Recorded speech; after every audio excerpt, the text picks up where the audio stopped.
पूर्ण वैराग्य जाचे वसिष्ठा परिज्ञान योगेश्वराचे कवी वाल्मिका सारिखा मान्य ऐसा नमस्कार माझा सद्गुरु रामदासा जय जय रघुवीर समर्थ.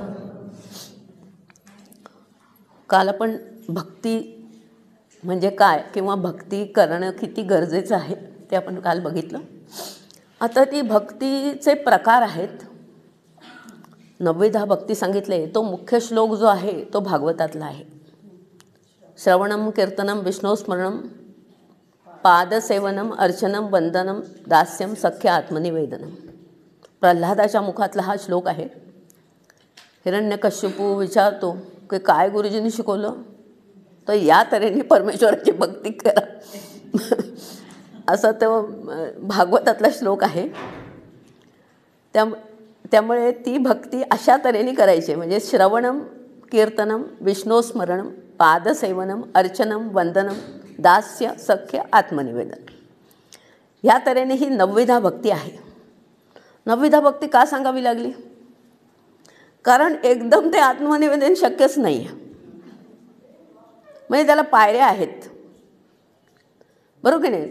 हळूहळू काल जसं आपण म्हटलं एकदम नाही, तर थोडंसं ते परमेश्वराची आठवण करूया, थोडीशी पूजा करूया, असं करत पुढे जायचं आहे. अर्जुनासारखी एकदम भक्ती आम्हाला सख्य कशी यावी, त्याच्याकरता किती आपल्या शास्त्रांनी बघा की आम्हाला सगळं सांगून ठेवलं. अरे असं इथून सुरुवात कर, चल सगळं सांगून ठेवलेलं आहे, इथून सुरुवात कर. नाही ना, ते आत्मनिवेदन वगैरे हे आम्हाला जमणार नाही. पादसेवन पण कठीणच आहे, जमणार नाही. म्हणून तिथे सुरुवात केली ती श्रवणाने करायची. पहिली भक्ती श्रवण भक्ती. ऐकल्याविणं कळले आणि शिकवल्याविणं शहाणपण आले, ऐसे देखिले ना ऐकले भूमंडळी. काही ऐकल्याशिवाय कळत नाही. लहान मूल जन्माला येतं, ते आपण काय रे त्याच्याशी गोडगोड गोडगोड बोलत असतो, ते ऐकतं, तेव्हा त्याला बोलता यायला लागतं. म्हणजे ऐकणं हे सर्वात महत्त्वाचं. समर्थाने म्हटलं आहे की इथे ह्या पहिलं श्रवणासारखं परत साधन नाही तर सांगितलेलंच आहे, पण सगळ्यामध्ये श्रवणच खूप महत्त्वाचं आहे. कारण किती देश आणि भाषा आहेत, पण ह्या सगळ्यांना त्या त्या भाषेतलं श्रवणच आहे. आणि श्रवण म्हणजे त्यातला अर्थ कळला पाहिजे ना. मातृभाषेत बोललं तर त्यातल्या त्यात कळेल, किंवा आपल्याला दुसऱ्या भाषा येत असेल तर कळेल, पण म्हणजे श्रवण करणं खूप गरजेचं. आता काय श्रवण करायचं? श्रवणाला पहिल्यांदा सुरुवात, आता पहिलं सुरुवात करते, थोडंसं इथून घेते समर्थांचं, म्हणजे गोंधळ नको व्हायला.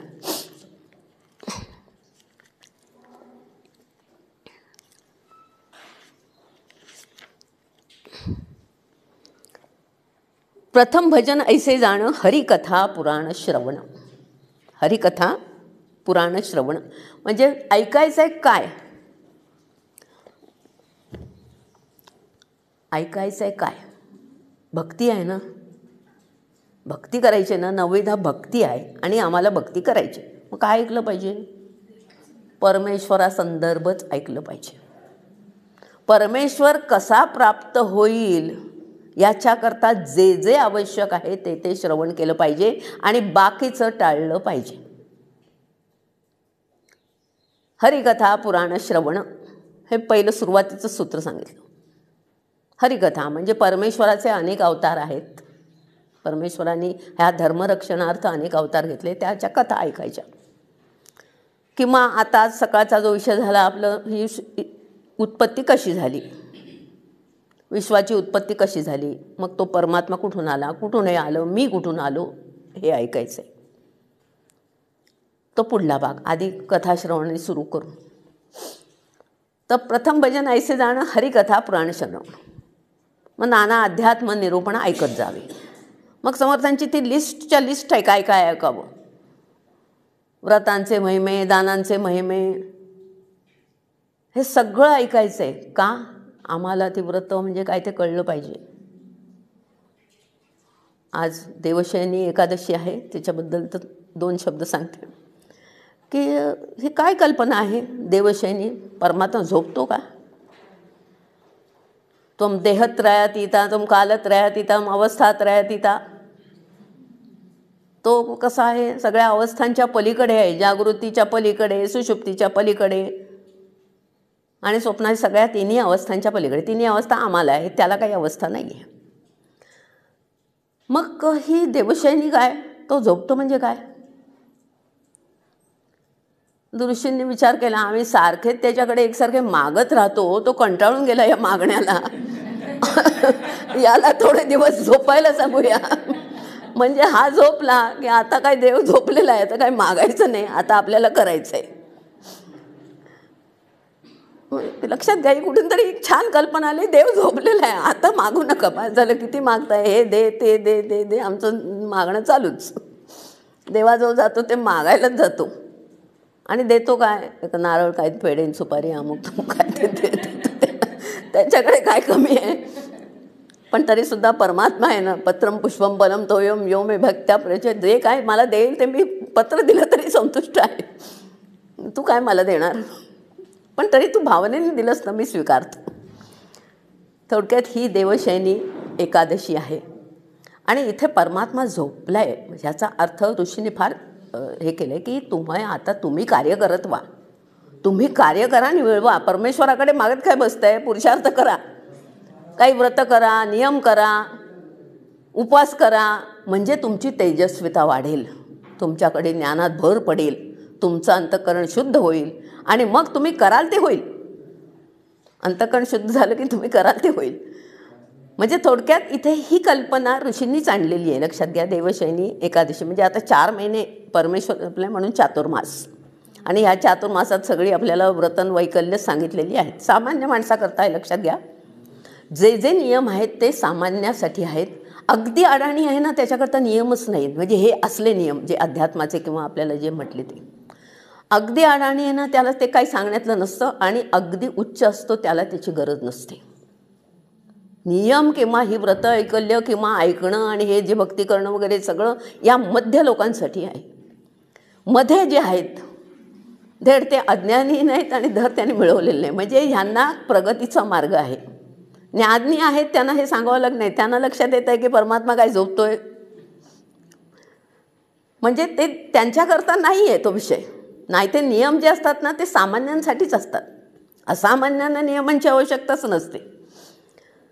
तर हे नियम आहेत म्हणजे हे सामान्यांसाठी, आणि सामान्यांसाठीच हा भक्तिमार्ग जो आहे तो नवविध आहे. श्रवणापासूनची सुरुवात आहे. काय काय श्रवण करायचं आहे? व्रत ऐका, दान ऐका. म्हणजे थोडक्यात आत्ता जे आपण सगळं आत्ताच्या परिस्थितीत आपण काय काय ऐकतो, किती ऐकतो आणि कितीतरी वाचतो. वाचणं हे सुद्धा ऐकण्यातच आहे.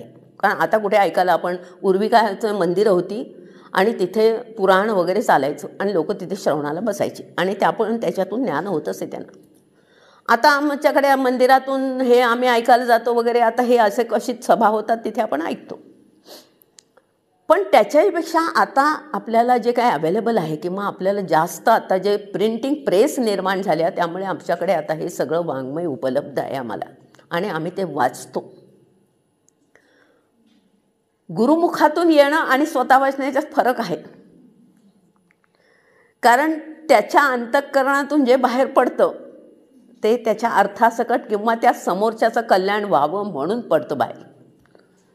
आणि आम्ही वाचतो म्हणजे आम्हाला ते शब्दाची व्युत्पत्ती वगैरे काय अर्थ समजतोय की नाही, गुरु अर्थ समजलेलाच सांगत असतो.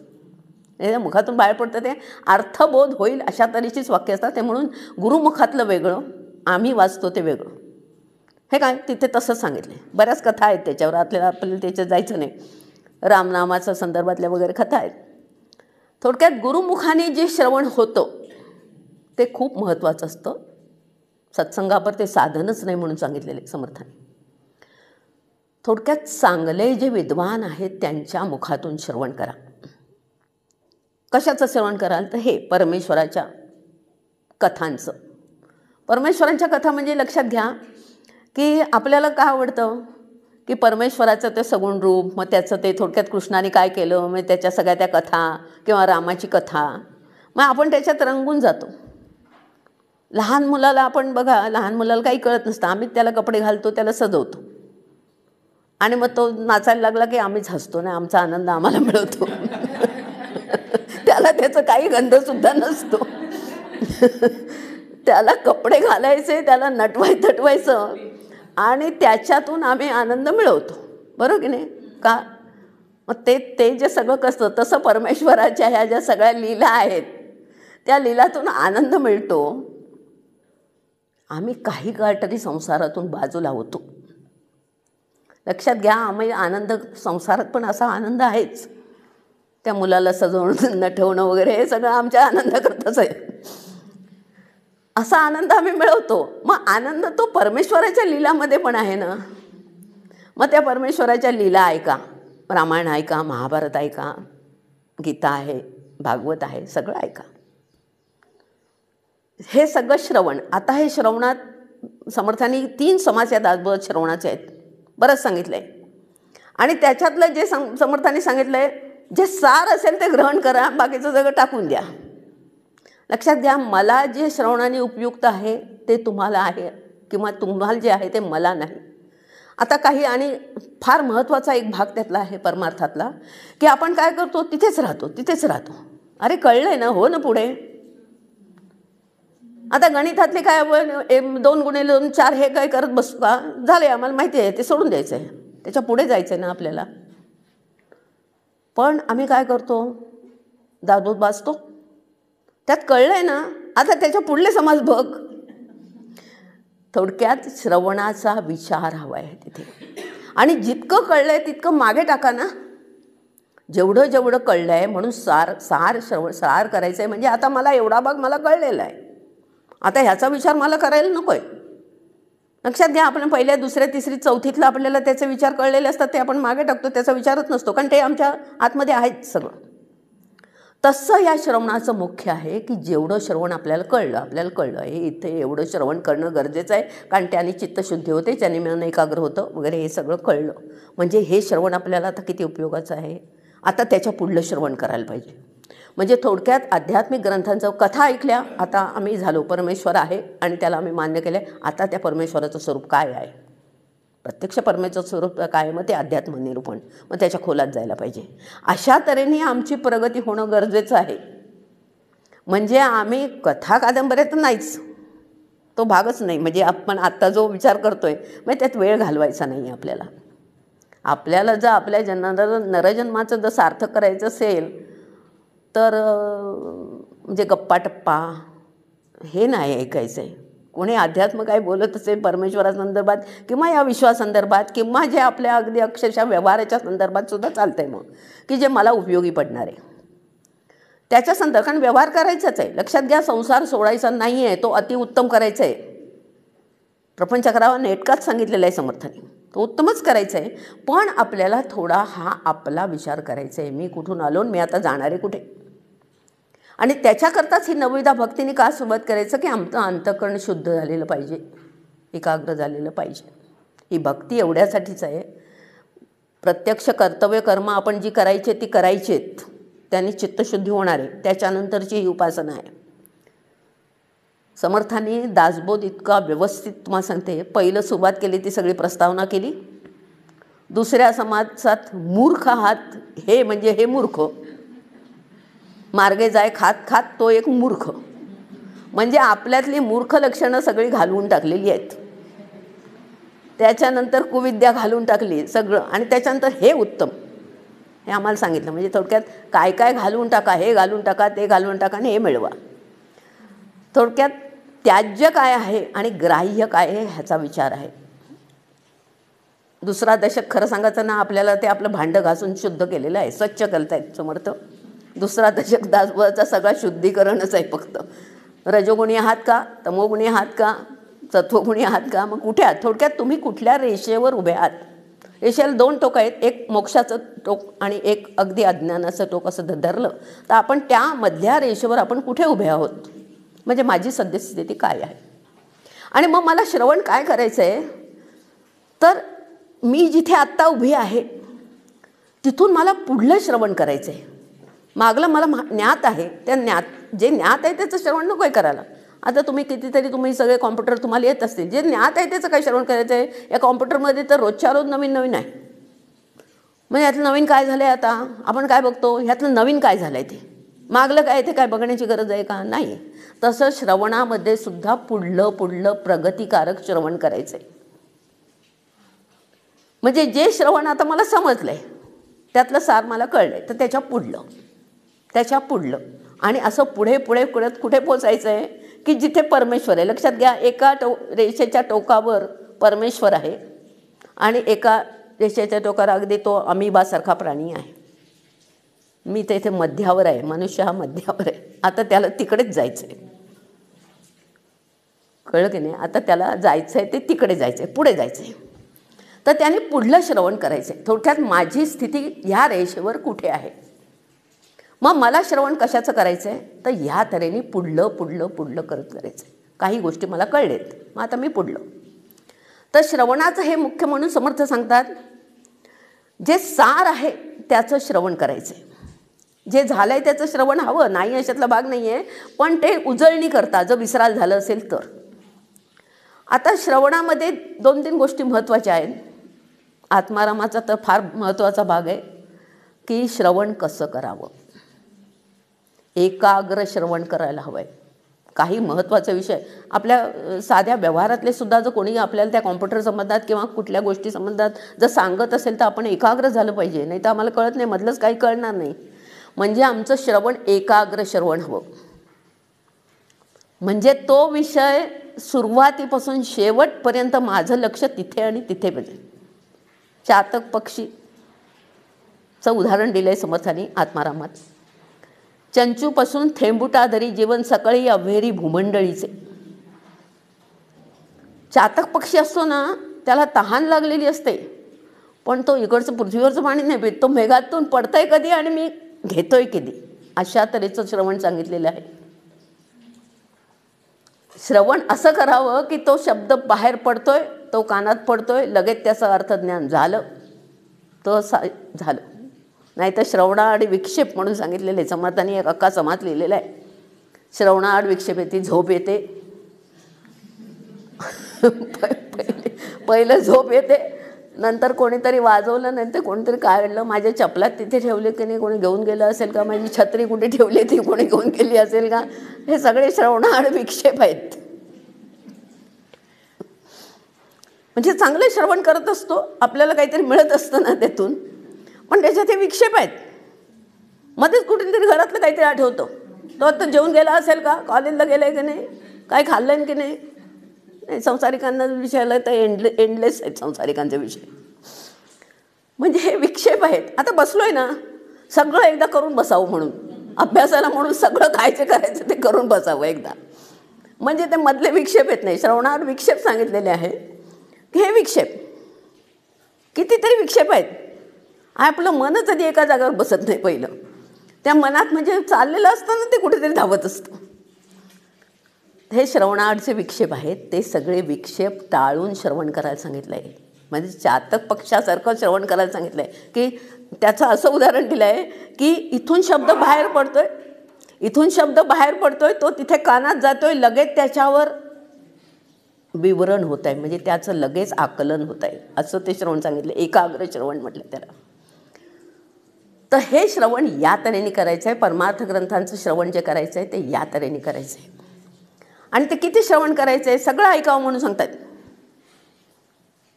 काय ऐकावं, सृष्टी कशी झाली, निर्माण झाली, ते तिथून काय आहे, वेदात काय सांगितलेलं आहे, ह्याच्यात काय सांगितलेलं आहे, त्याच्यात काय सांगितलं आहे, भागवतात काय सांगितलं आहे, महाभारतात काय सांगितलं आहे, सगळं ऐका.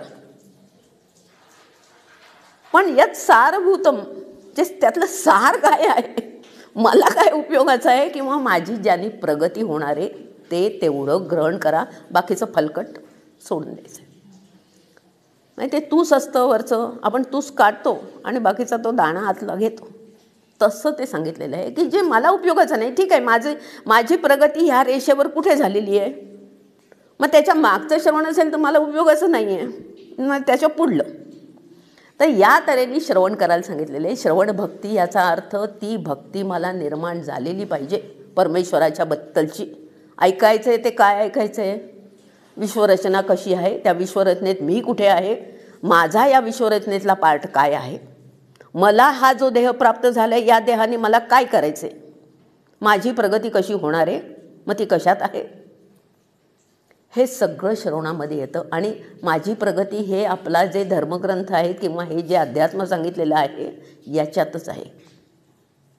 माझी प्रगतीच सांगितलेली आहे. लक्षात घ्या, आपले सगळे हे जे ग्रंथ आहेत, वेदांपासून उपनिषदांपासून गीता आहे, सगळं आहे, याच्यातून माझी प्रगती म्हणजे मी जो मानव आहे तो मी देव कसा होईन, इथपर्यंत जे आवश्यक आहे ते श्रवणातच येतं सगळं. मग त्याच्याकरता सगळे ग्रंथ आहेत, आध्यात्मिक ग्रंथ आहे, त्यांचं श्रवण करा. म्हणजे थोडा तरी दिवसातला वेळ आपल्याला हे श्रवणाला द्यायला हवं आहे. ही श्रवण भक्ती सांगितलेली आहे. आणि त्याच्या आतमध्ये विक्षेप येतात, मध्येच काहीतरी आठवतं नको ते. अभ्यासात सुद्धा आपण बघा, आपण काही कुठलाही कॉलेजचा अभ्यास करायला गेलं तर मध्येच काहीतरी आठवलं की जातं ना ते सगळं फुकट. मग ते कॉन्सन्ट्रेशन होत नाही. मग प्रश्न उत्तर यायला लागलं की आम्हाला काहीच आठवत नाही, ते मधलंच आठवत असतं. मग म्हणजे कॉन्सन्ट्रेशन हे किती महत्त्वाचं आहे. कॉन्सन्ट्रेशन म्हणजे चातक पक्षी वरचे थेंबुटा, म्हणजे ते जीवन सकळी अभिवृद्धी भूमंडळीचं म्हणून सांगितलं आहे. आत्मारामाची ओवी आहे. तो फक्त त्या मेघातलंच पाणी पितो, म्हणजे तसं श्रवण सांगितलेलं आहे. तो ह्या वक्त्याच्या तोंडातून किंवा त्या आपण जे वाचतोय त्याच्यातून तो जो पहिला शब्द गेला, मधलंच काही कळलं नाही तर काही उपयोग होत नाही. म्हणजे असं श्रवण सांगितलं आहे की तुम्ही एकदा ग्रंथ वाचायला सुरुवात केली की त्यातलं मधलं गडप झालं आहे तर पुढलं कळणार नाही आहे. हा आपला साध्या नेहमीच्या सुद्धा अभ्यासाचा विषय आहे. जर पहिलं वाचलं आहे आणि मधलं वाचलं नाही आहे, मधलं काय आठवत नाही तर पुढलं काय कळणार आहे. गणितातले मधले स्टेप्स कळले नाही, गेलं, चुकलं, पास नाही होणार आपण. थोडक्यात आपल्याला ते कंटिन्युअस पाहिजे, म्हणजे ज्याला आपण म्हणतो ना ती एक लिंक आहे. ती लिंक आपल्याला जमली ना तर आपल्या आयुष्याचं कल्याण झालं. ही लिंक आहे, लक्षात घ्या. आपण परमेश्वरापासून उत्पन्न झालो आहे आणि पुन्हा आपल्याला बॅक टू तिथेच जायचं आहे, परमेश्वरच व्हायचं आहे. आणि आपल्याला ही लिंक ठेवायची आहे त्या परमेश्वरापासून. त्याच्याच करता हे श्रवण आहे. काय ऐकावं ते सगळं सांगितलेलं आहे. चांगले ग्रंथ ऐकावे, चांगलं ऐकावं, त्याच्यावर मनन करावं. हा नरदेह नाही प्राप्त होणारे पुन्हा पुन्हा. तर या नरदेहामध्ये ही जी काही सोय आहे ऐकण्याची आणि विचार करण्याची, हा नरदेहामध्ये सोय आहे. इतर योनीत काय आहे माहिती नाही, पण या नरदेहामध्ये ती सोय आहे की ऐकायचं आहे, त्याच्यावर विचार करायचा आहे आणि त्याच्याप्रमाणे आपली प्रगती करायचं आहे आणि त्या परमेश्वरापर्यंत पोचायचं आहे. थोडक्यात आपलं मूळ स्वरूप परमात्माच आहे. आपलं मूळ स्वरूप परमात्माच आहे. तिथूनच ही घसरगुंडी आहे. घसरगुंडी आहे खरं सांगायचं तर. बरं, आपण कीटकणी ते ह्याला गेलेलो नाही, अजून मानव देहातच आहोत. म्हणजे हा आपण फार मोठं भाग्य आहे की आपण मानव देह आहे आपल्याला आणि इथे विचार करण्याची कपॅसिटी आहे. म्हणून श्रवण महत्त्वाचं आहे, कारण श्रवणापुरते साधन नाही म्हणून सांगितलेलं आहे. श्रवण हे इतकं महत्त्वाचं आहे, ऐकल्याशिवाय कळत नाही आणि कळत नाहीच. आणि ते ऐकून त्याच्यावर विचार केल्याशिवाय, मनन केल्याशिवाय, श्रवण, मनन आणि निदिध्यासन असे त्याच्यात स्टेप्स आहेत. आणि मग साक्षात्कार आहे. थोडक्यात साक्षात्कार म्हणजे एखादा विषय बघा, आपण एखादं वाक्य वाचतो, काहीच अर्थ कळत नाही, त्याच्यावर मनन करावं लागतं, मग त्याचा विचार करत राहायला लागतं, निदिध्यासन. तेव्हा त्या वाक्यातल्या अर्थाचा साक्षात्कार होतो. अरे चा, हे याच्यात सांगितले. ही साध्या वाक्याची घटना आहे. म्हणजे श्रवण करायचं ते तात्पुरतं शाब्दिक होतं, त्याच्यावर विचार करायचा आहे, त्याच्यानंतर श्रवण, मग मनन, मग चिंतन, निदिध्यासन त्याला म्हटलं आहे. त्याच्यानंतर साक्षात्कार. साक्षात्कार काय होतो? हां, कळलं, हा साक्षात्कार आहे. म्हणजे त्या वाक्याचा अर्थ आता कळलं. अगदी साधं तुमच्या या सगळ्या ऑफिसमध्ये जाता त्यातले थोडं पाणी दे.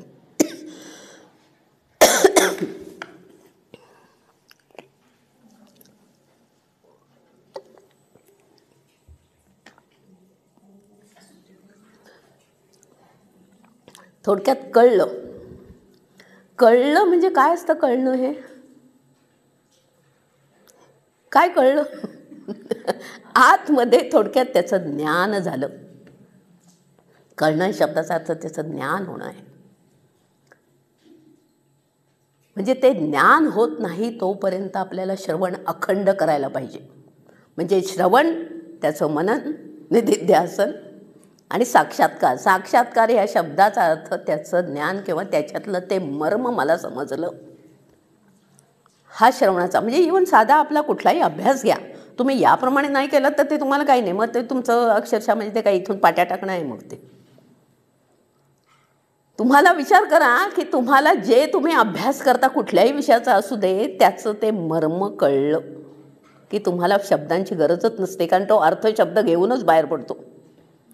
शब्द अर्थावच असतात. लक्षात घ्या, कळलेला विषय तुम्हाला सांगायला शब्दांचे म्हणजे शब्द ठेवा, लक्षात नाही ठेवायला लागत, ते शब्द ऑटो येत आहेत. म्हणून श्रवणाचं सगळ्यात महत्त्व, श्रवणापर ते साधन नाही म्हणून सांगितलं आहे. कशालाच नाही, साध्या जीवनातल्या कोणत्याही विषयाला सुद्धा श्रवणापर ते साधनच नाही. तुम्ही जर नीट ऐकलं नसेल तर तुम्हाला तो विषय नीट कळत नाही. आणि नीट कळल्यानंतर त्याचं मनन करणं गरजेचं आहे. मग त्याचा निधिध्यास, तेव्हा तुम्ही तो सहज पेपर लिहू शकता. किंवा कुठलाही पेपर जो लिहिणं आहे किंवा त्याचं म्हणजे थोडक्यात कळणं हे खूप महत्त्वाचं आहे. म्हणजे श्रवण ही भक्ती अतिशय महत्त्वाची आहे. अतिशय महत्त्वाची. किती महत्त्वाची आहे की ऐकल्यावरनं कळले, शिकवल्यावर शहाणपण आले, ऐसे देखिले ना ऐकले भूमंडळी म्हणून म्हणतात. हे श्रवणाचं महत्त्व, ही पहिली श्रवण भक्ती सांगितलेली आहे. भक्ती म्हणजे आता उदाहरणार्थ श्रवण आपण करतो, इतर विषय पण भरपूर आहेत. स्वयंपाक कसा करायचा ते पण श्रवण आहे. ते नीट नाही ऐकलं तर काहीतरी चुकतंच. साधं आहे. म्हणजे थोडक्यात कुठलीही गोष्ट श्रवण याचा अर्थ ते नीट का. म्हणजे त्याचं उदाहरण दिले, समजा चातक पक्षाचं उदाहरण दिलं आहे. चातक पक्षी कसा, ते कधी थेंब पडतोय आणि माझ्या तोंडात कधी जातोय. म्हणजे त्या वक्त्याच्या तोंडून किंवा आपण वाचतोय, वक्ता आता सोडून देऊया समजा, कारण आपण वाचनच करतो हल्ली. वक्त्याच्या तोंडूतून बाहेर पडताय आणि ते शब्द मी गिळंकृत करतोय. एक शब्द एक आला, दुसरा आला, त्याचा अर्थ आला, त्याचा अर्थ आला. आपल्या शाळेतला तर अनुभव सगळ्यांचा आहे की आपण जर शाळेमध्ये समजा ते नीट नसेल ऐकलं, कॉलेजमध्ये समजा नीट नसेल ऐकलं त्या वक्त्याच्या तोंड, मग ते पुस्तक शोधा याच्याकडून. पण त्यात लक्षात घ्या, त्या वक्ता सांगतो त्याच्या तो अर्थासकट सांगतो, त्याच्या अनुभवाने सांगत असतो. त्यामुळे ते ऐकणं वेगळं आणि पुस्तकातून वाचणं वेगळं. पुस्तकातून माझं मला समजून घ्यायचं आहे, त्याने समजलेलं आहे ते सांगतोय.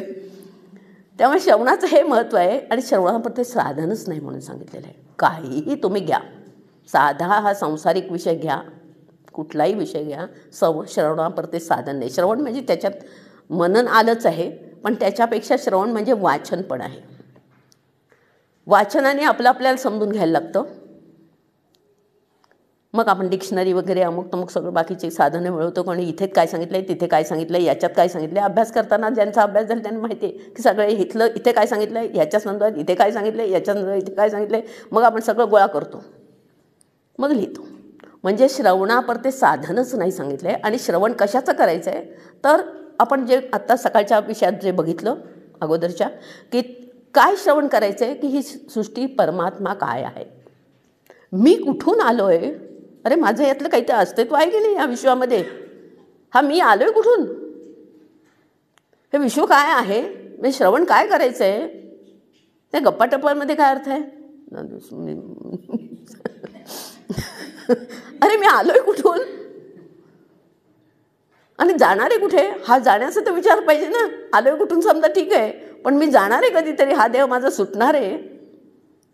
मला काय करायला पाहिजे, मला हे सगळं पटापट पटापट पटापट काय असेल ते सगळं हे जाणून घ्यायला पाहिजे. हा नरदेव पुन्हा मिळणार आहे की नाही, बुद्धी असेल की नाही. तर किड्यामुंगीच्या ह्याला गेलो तर काय गेलंच सगळं फुकट. म्हणून याच येची जन्मी येण्याची काळे, संसारी होय जे निराळे, मोक्ष पावे जे निश्चळे स्वरूपाकारे, असं समर्थ सांगतात. म्हणजे श्रवणापर ते साधनच नाही, इतकं श्रवण महत्त्वाचं आहे. पण ते काय श्रवण करायला लक्षात घ्या, फिल्टर करायला हवं आहे.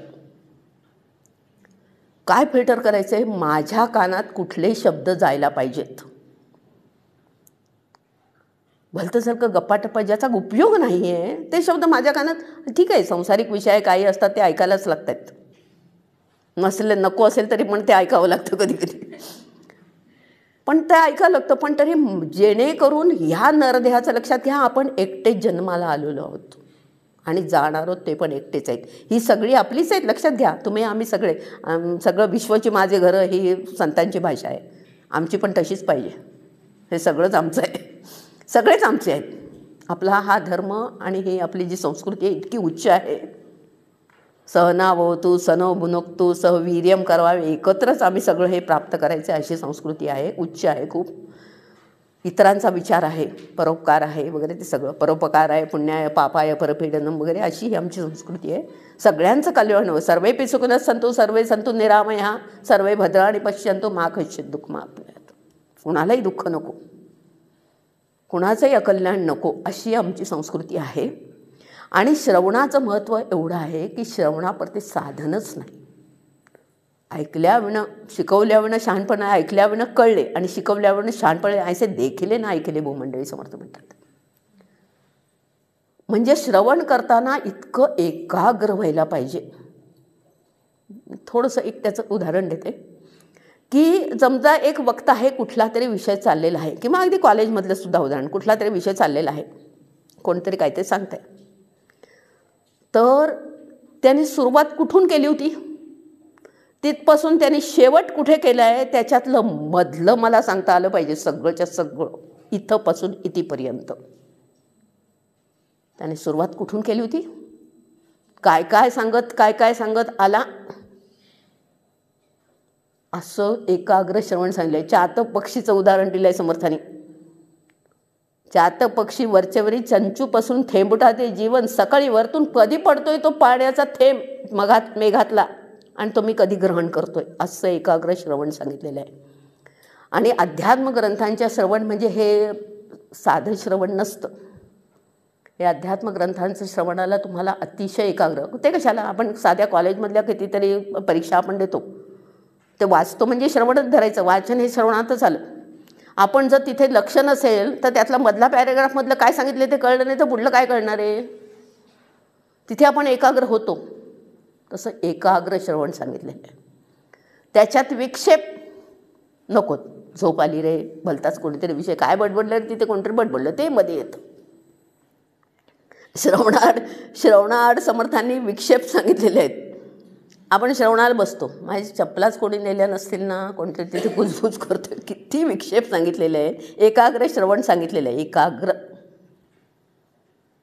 एकाग्र श्रवणाला खूप महत्त्वाचं आहे. आणि आध्यात्मिक ग्रंथांचं श्रवण असेल तर ते एकाग्रच करणं आवश्यक. एका ग्रंथी निश्चय केला तो दुज्याने उडवला, असं श्रवण नकोय. म्हणजे म्हणून परमार्थी आणि जे खरं सांगायचं जे संतांचे ग्रंथ आहेत, वेद आहेत, उपनिषद आहेत, थोडक्यात जे ऋषीमुनी प्रणीत आहेत आणि जे संतांचे ग्रंथ आहेत त्यांचं श्रवण करा. तिथे तुम्हाला भेद दिसणार नाही. वाक्यामध्ये असतील पण त्याच्या अर्थामध्ये भेद असणार नाही आहेत. वाक्य एखाद्या संतांनी असं सांगितलेलं असेल, एखाद्या संतांनी असं सांगितलेलं असेल. ज्ञानोबा म्हणतात ओम नमोजी आद्या, समर्थ म्हणतात ओम नमोजी गणनायका. एकच आद्यच आहे, गणेश पण आद्य नाही. ते म्हणजे शब्दात बदल आहे, अर्थात बदल आहे का नाही. म्हणजे जिथे आपल्या बुद्धीला संशय निर्माण होणार नाहीत असे ग्रंथ श्रवण करा म्हणून सांगितलेलं आहे. वेदांचं श्रवण करा, वेदांचं आपण सोडा, पण आता आपल्याला संत ग्रंथ आहेत, रामायण महाभारत आहेत, भागवत आहे, अशा उत्तम ग्रंथांचं श्रवण करून आपली प्रगती करणं गरजेचं आहे. हे श्रवणाचं महत्त्व. ही श्रवण भक्ती काय आहे, जे सार आहे, थोडक्यात सगळं ऐका पण त्यातलं सार शोधा. आता सगळं ऐका समर्थांनी सांगितलं आहे, पण समर्थांची जी लिस्ट आहे ना त्याच्यात आपलं सगळं येणार नाही आहे सर्व. आम्ही भलतं असेल तर काही वाटेल ते ऐकत असतो. गप्पा चालले तर आम्हाला जरासुद्धा कोणाच्या गप्पा काय चालले तिथे गुजबुज जर ते आम्हाला ते इथे समजलं पाहिजे. मग त्याचा आम्हाला उपयोग सुद्धा नसतो, पण तरी मला समजलं पाहिजे. म्हणजे ही भावना जी असते ते आपल्याला समजलं पाहिजे.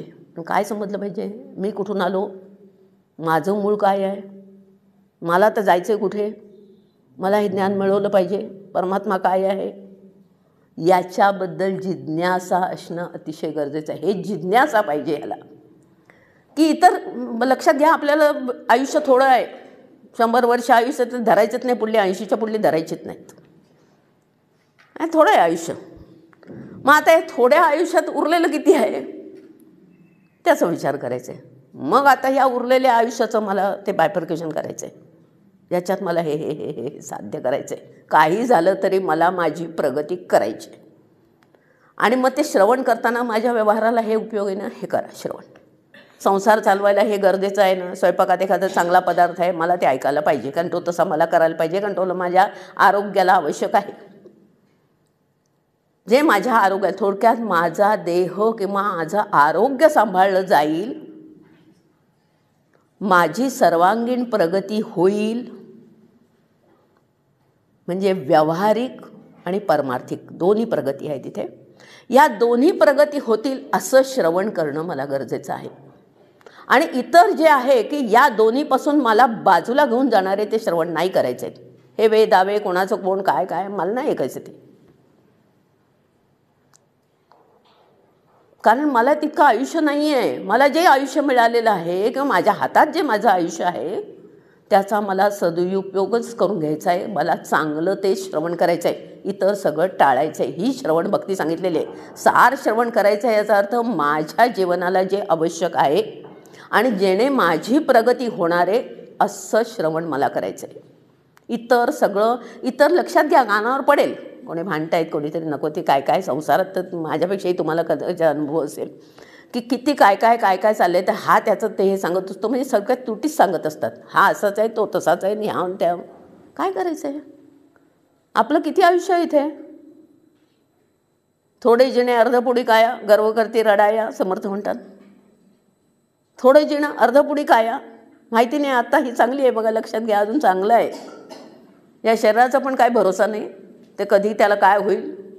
म्हणजे हातात आहे. काहीतरी धावाधाव करा म्हणून म्हणतायत सगळे संत, सगळं खरं सांगत आहेत. इतकं कळकळून आम्हाला सांगतायत काहीतरी धावाधाव करा आणि काहीतरी मिळवा. हे आयुष्य मानव देह असा फुकट घालवू नका. म्हणजे जे जे आवश्यक आहे आणि जेणे माझी प्रगती होईल, आणि ती प्रगती ही ह्याची प्रगती आमची झालेली आहे असं धरा. पैसा मिळवणं वगैरे ते आमची थोडीशी झालेली आहे, बस झालं. आम्ही आता याच्यातून हे सगळं काय जे थोडंसं जी विद्या होती जी बाकीची, त्याला म्हणजे काय म्हणतात अर्थविद्या, जी अर्थ मिळवून देणारी ती विद्या आम्ही साध्य केलेली आहे. आम्हाला पुरेसं आहे, बस झालं. आता माझी आध्यात्मिक प्रगती कशी होईल हा विचार श्रवणामध्ये मुख्य आहे. श्रवण भक्ती ह्याचा अर्थ बाकीचं सगळं त्याज्य करून, वेळ आहे लक्षात घ्या, आपल्याला संसार करणं गरजेचं आहे, सगळंच करायचं आहे. पण मला माझा काहीतरी वेळ हवा की नको. माझ्या आयुष्याचं कल्याण व्हायचं असेल तर मला या नवविधा भक्तीच्या मार्गाने जायचं आहे. मला डायरेक्ट ज्ञानाला जाता येत नाही आहे. मला ह्या भक्तीच्या मार्गानेच, भक्तीचे योगे देव निश्चय पावती मायानव ऐसा आहे अभिप्रावई ये ग्रंथी समर्थ म्हणतात. भक्तीच्या माध्यमातून सोपं आहे. भक्ती करायला इतकं सोपं आहे, खरं सांगायचं तर भक्ती सोपी आहे. त्यातल्या त्यात सोपं काय असेल तर भक्ती आहे. लहान मुलावर भक्ती करायला तर छान बघायला लागलं की आपल्याला आनंद वाटतो. आनंद लक्षात घ्या, आपल्याला प्राप्ती आनंदाचीच करायची आहे. तो परमात्माचा आनंद, सगळ्यात आनंद स्वरूप काय असेल तर तो परमात्मा आहे. झोपेत सुख आहे की नाही, आम्ही त्या परमात्म्याजवळ गेलेलो असतो म्हणून सुख आहे. झोपेत सुख आहे ते आम्ही ह्या देहावर नसतो, आम्ही त्या परमेश्वराच्या ठिकाणी गेलेलो असतो, पण आम्हाला कळत नाही आम्ही त्या परमेश्वराच्या ठिकाणी गेलो आहे. हे सुख आहे तिथे. म्हणजे आपल्याला जर सुख पाहिजे असेल किंवा आपल्याला आनंदी व्हायचं असेल तर ह्या नको त्या गोष्टी सोडा.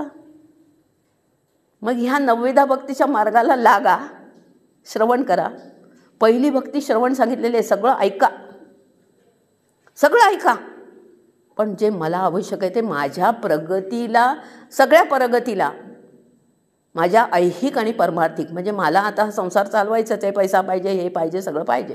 म्हणजे माझ्या ऐहिक प्रगतीला जे आवश्यक आहे ते मला हवं आहे, आणि माझ्या परमार्थिक प्रगतीला जे आवश्यक आहे ते सगळं श्रवण करणं ही श्रवण भक्ती आहे.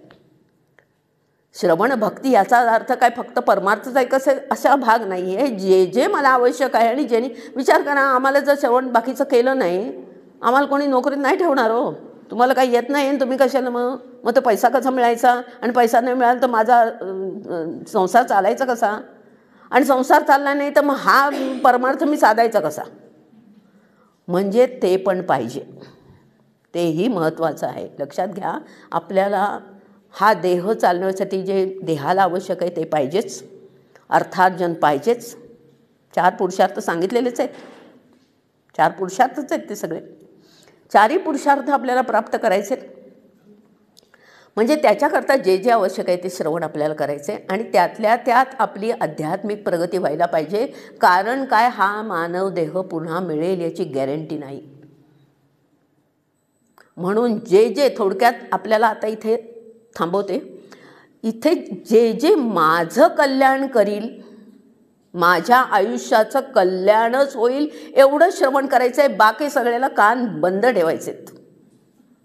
भांडण करतायत, मला काय करायचं आहे त्या भांडणाशी, माझ्यात काय ऐकायचा संबंध?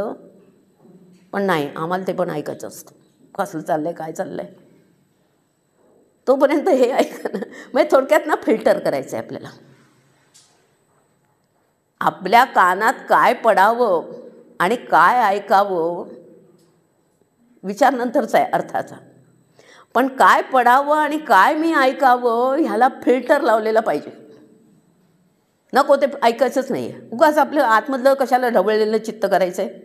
चित्त ढवळून द्यायचं नाही, चांगलं ते श्रवण करा, अध्यात्माचं श्रवण करा. ते बराच विषय आहे तो मोठा, काय श्रवण करायचं आहे तो पण महत्त्वाचा भाग आहे. म्हणजे आध्यात्मिक ग्रंथांचं श्रवण करावं जेणेकरून आपली सर्वांगीण प्रगती होईल, ते श्रवण करा. ही श्रवण भक्ती. थांबूया इथे, एकच भक्ती झालेली आहे. बाकीचा भाग आता उद्या बघूया. जय जय रघुवीर समर्थ.